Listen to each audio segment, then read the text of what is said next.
Hello, this is UltraDark7, and here I would like to do a first time ever review on the internet, not just for my channel or YouTube.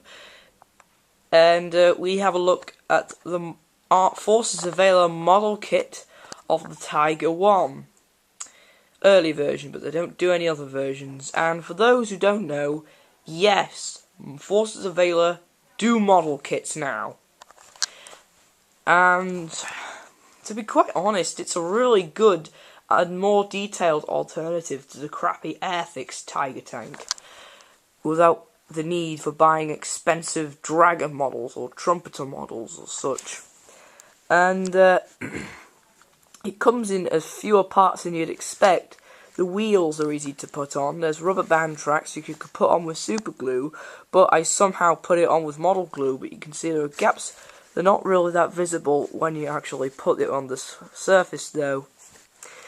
The gun is actually supported in, and when you actually construct this thing, the two plastic rods that support the gun and make it move up and down are covered by these black rubber things that you often put on Tamiya tank wheels.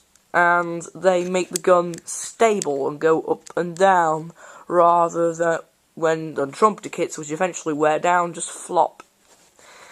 And speaking of rubber, the rubber band tracks here surprisingly go well once you struggle to put a fit on. The whole of the turret, apart from the smoke dischargers and the the hatch, the commander's hatch, the gun itself, and smoke screens, all come in one piece, which is quite good, and it's quite well detailed as well.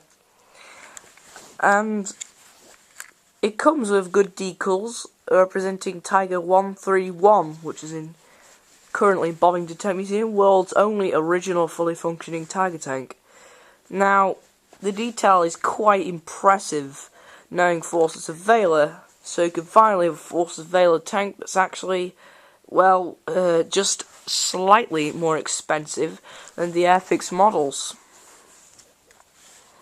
The turret turns 360, and there's a point in which you could take it off. So I just have to let go of the camera at this point. Excuse me for the black screen right now, and hey presto, it's off.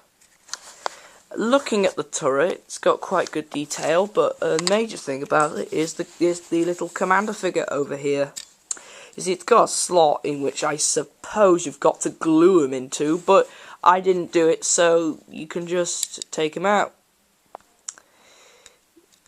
Now, you can put the catch in a closed position, that'll omit the tank commander figure, and try to make it open and close like I did. It's just gonna end in disaster. So if you want your tank commander figure in there, just leave it open. Although you don't have to glue them in. And because I painted white in here, if you're wondering what colours I used, I've done for the undercoat, I've done a spray paint of Chaos Black. A base coat of General Tamiya Dark Yellow. The metal parts with Citadel, which is basically Games Workshop paints, bolt gun metal. And for the brown bits, Graveyard Earth. For the rust bits, it's some sort of Revel matte paint. I forgot what name it is, but look, gives a really good rust effect to the tracks and such. And speaking of the tracks, I did an undercoat of grey and silver, then overlaid it with Vulcan metal just to see what happens. It's an okay effect. It's not the best, but okay. But it really comes into effect once you get to the rusted parts. Now, I didn't put... It tells you to put 2 decals of a panzer sign on both sides. Now, in my point of view, is impossible because there's all this moulded in toe cables in the way. Just to see if the thing gets in focus, which it probably won't. Yeah, it's one of my only problems with this thing. Apart from that, it's a pretty damn good kit.